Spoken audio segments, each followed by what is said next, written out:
This screen is so hot that you could almost fry an egg on it. No joke, especially the screen itself. That's hot. It's like almost burning my fingers.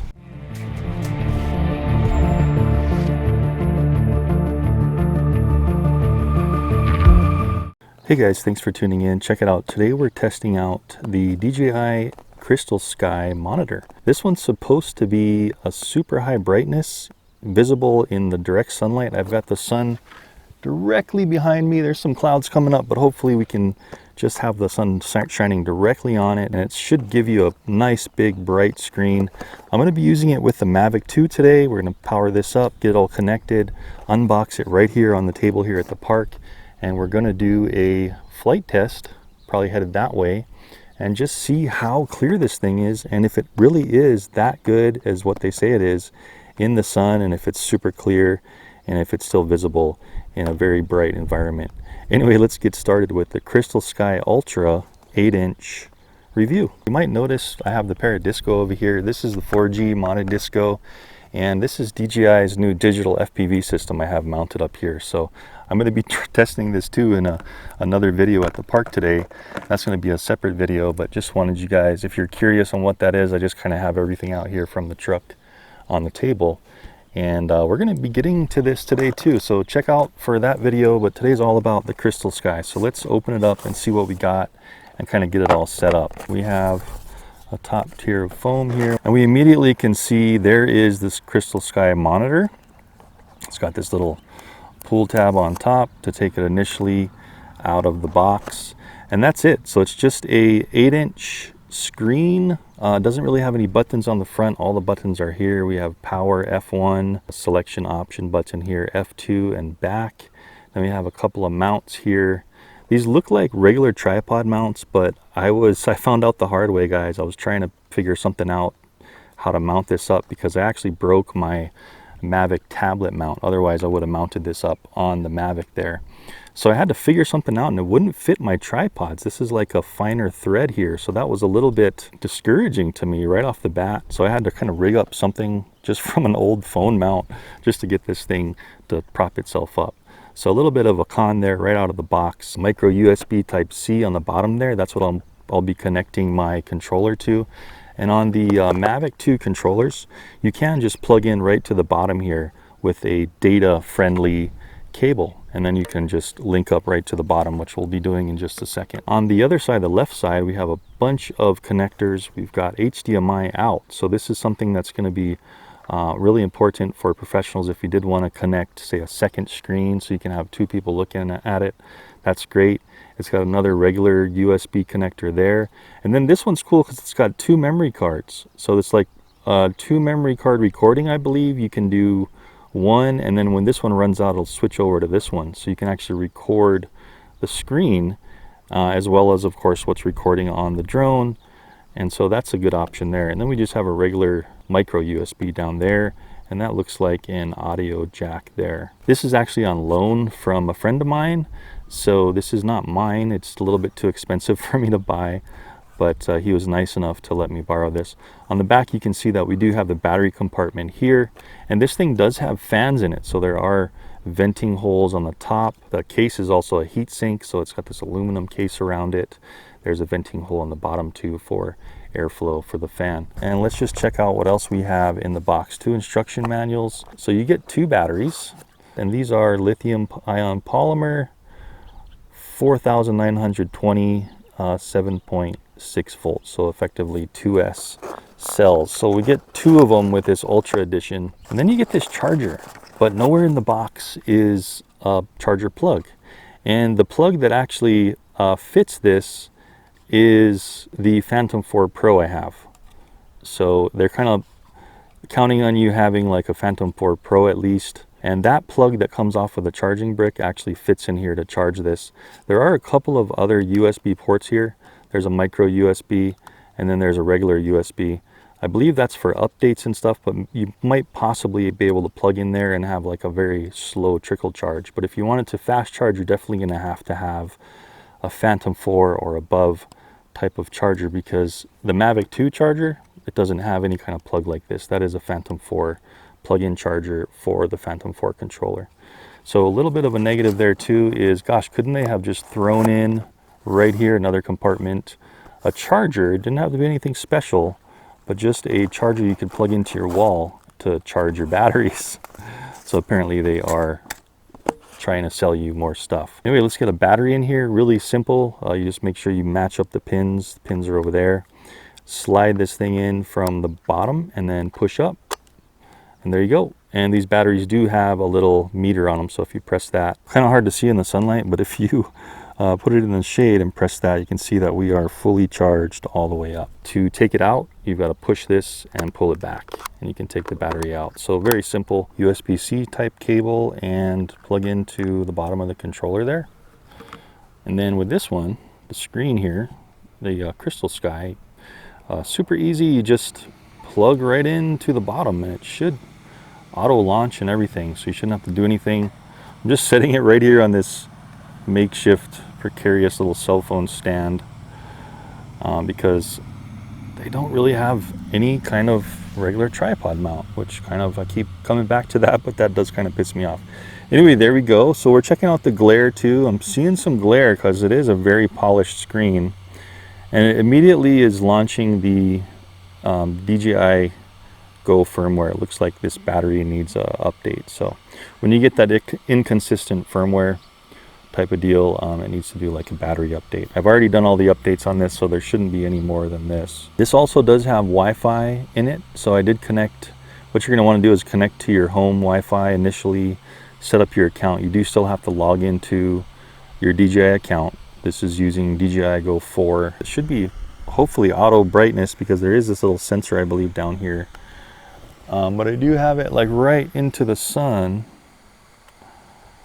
and it's looking pretty bright. So I'll let this thing do its little battery update and then we'll get going. We're just going to go fly, but before I do that, I want to press some of these buttons on the side. So let's press F1.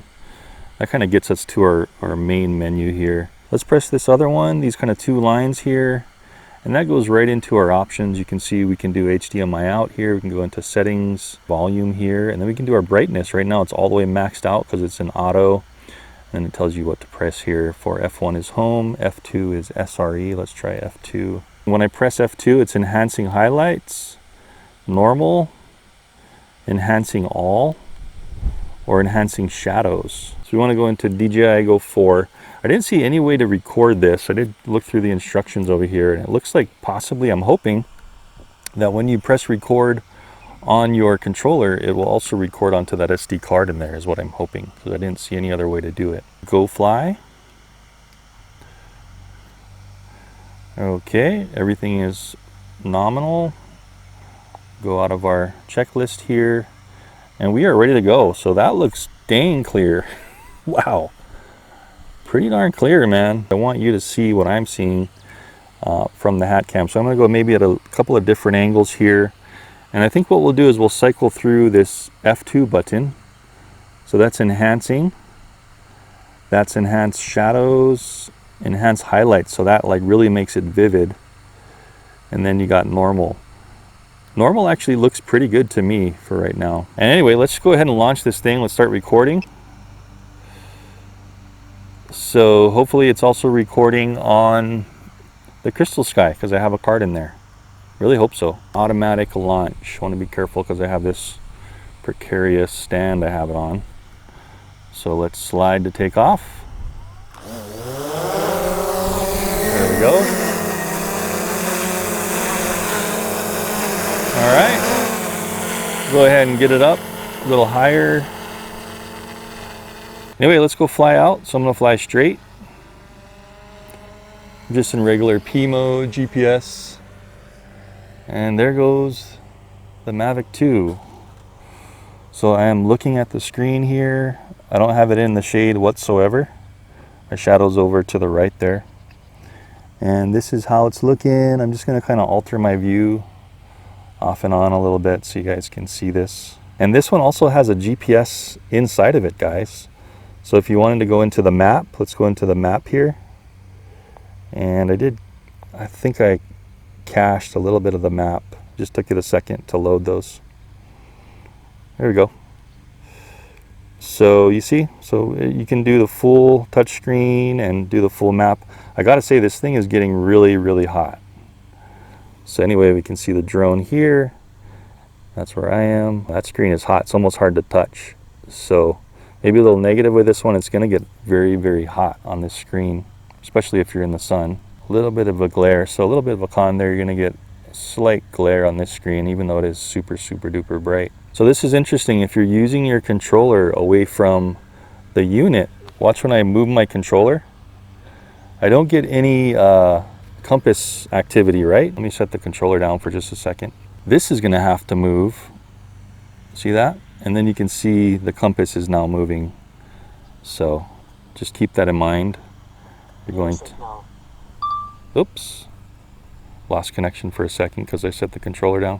We've got a little bit of a shade now, so that's how the screen's looking, in a little bit of a shade. Just to let you know, in the manual it did say that you do have to get a special bracket if you want to mount this to a traditional tripod. So apparently, obviously, of course, you have to order that from DJI as well, because they love having their proprietary items, don't they? Anyway, I'm just directly on, and you guys can kind of see the glare going on the screen. There is a bit of glare. Would have been nice if it was a little bit more of a matte finish, so we didn't pick up so much glare, because there's quite a bit of glare there. But of course, having that HDMI out is great. Wi-Fi connectivity.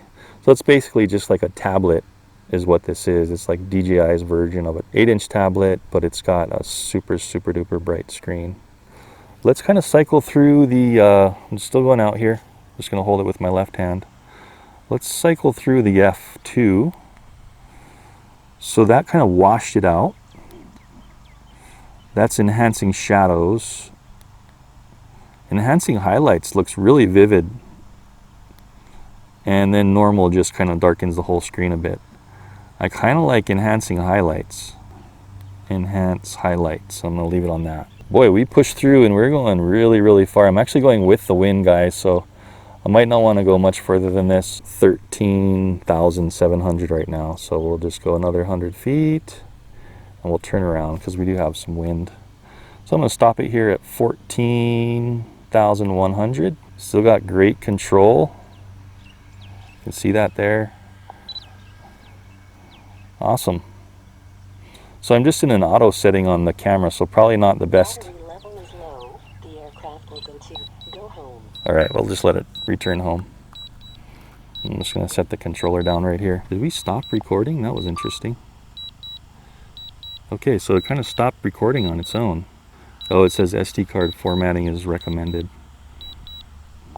Maybe this SD card is having some speed issues. See if we can turn off this beeping. Yes, indeed. So you see that? Hit the power one time on the MAVIC 2, both the Zoom and the Pro, and you can turn off that annoying return to home beep if you don't want to hear that. So sorry I didn't do that earlier. Anyway, that's how this thing's performing. Hopefully you guys can kind of see the screen in my hat cam. It is pretty easy to see, but just that glare is what I'm not too enthused about. I'm going to go at some different angles. That's me with my head in the shade, shadowing it. And we'll go around this way. Lots of glare, especially when the sun glares off of it. You guys see that? Go up a little bit. Try to keep the camera on it. I really would not get this for just the regular user. A phone or a tablet is fine with a little sunshade hood. This would be more for something like a pro user that needs the best of the best at no expense.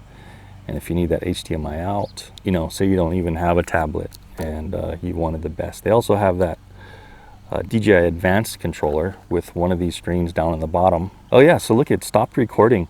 So maybe my memory card isn't quite fast enough in this. That's too bad, you know, guys. You really want to be aware of your memory cards too, because this is a SanDisk Extreme Plus. This isn't the Extreme Pro I have in here. I have a few of those black Extreme Pros, but this is the one below that. And it's not even fast enough for this camera. I have a little yellow triangle on the SD card, and it's kind of warning me. I'm going to tilt the camera down here. Right there. Yep. It's right over us. Coming on down, let's see what it does. See if it can adjust itself with no landing pad on the concrete bench. I'm gonna pick this camera up just so I don't ruin the lens by accident. Ooh. There we go. Coming on down. Yeah, it's gonna land nowhere near me. So maybe I'll kind of cancel the return to home. Cancel it. Now it's just in regular control mode. And I'm gonna spin it around and try to land it exactly where I launched it from. This drone should do it because it's so precision.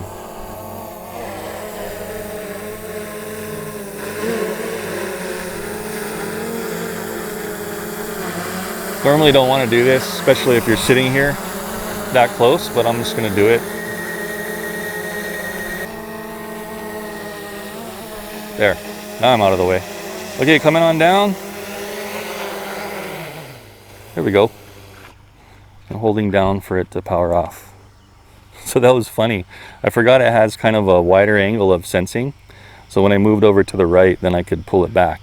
I didn't want to land right on that corner there and ruin my expensive MAVIC 2 Pro. So anyway guys, there's the screen. Again, I was having some problems with that card.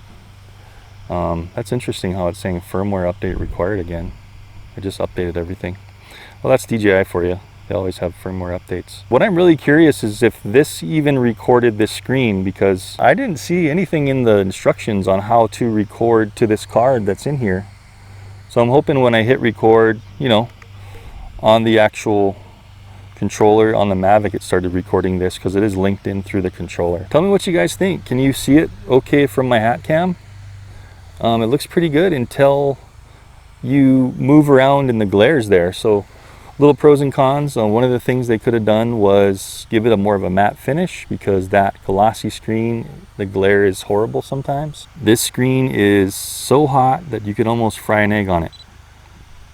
No joke, especially the screen itself. That's hot. It's like almost burning my fingers. This isn't quite as hot over here. The aluminum here where the heat sink is, all around it, is as hot as the screen is, so super duper hot. Let's see how much power we have left on the screen. So I'm gonna go back. You have to press the side buttons, remember? We're 80% on that flight. We were flying for a while, 20 minutes or so, 15, 20 minutes. So it looks like we use like 1% per minute if you've got this screen and it's full brightness trying to compensate for the sun. One more con is you have to buy that special adapter down here. So that is really, I mean, you're spending so much money for this thing anyway. It seems like they should throw in that adapter into the box, but that is not in there. You have to buy one more thing to mount it on a regular tripod. But it looks like it will mount on one of those tablet clamps. So if you get one of those tablet clamps, mine broke, but they clamp in here and then it's got an arm that comes up and you'll be able to clamp this no problem. Now this is a little bit hefty for an 8-inch. You know, it's pretty darn hefty, so it's probably gonna be some weight, you know, moving around up there, but that is one possibility. Anyway guys, thanks for tuning in. Tell me what you think, comment down below. I will have also the links to the products I'm using here. If you are interested, go ahead and visit those links and check it out. But essentially something for somebody where money is like no object, because I couldn't even buy this. I'm borrowing this, like I said, from a friend. Decent, but for the regular person, they're not going to really need this. This would be more for like a professional. Anyway, I hope you liked the review, and I will see you in the next one. Remember, we're flying that Disco today, and we're testing out that digital FPV, seeing how far that can go with the goggles. Anyway, thanks for watching, and I'll see you in the next video.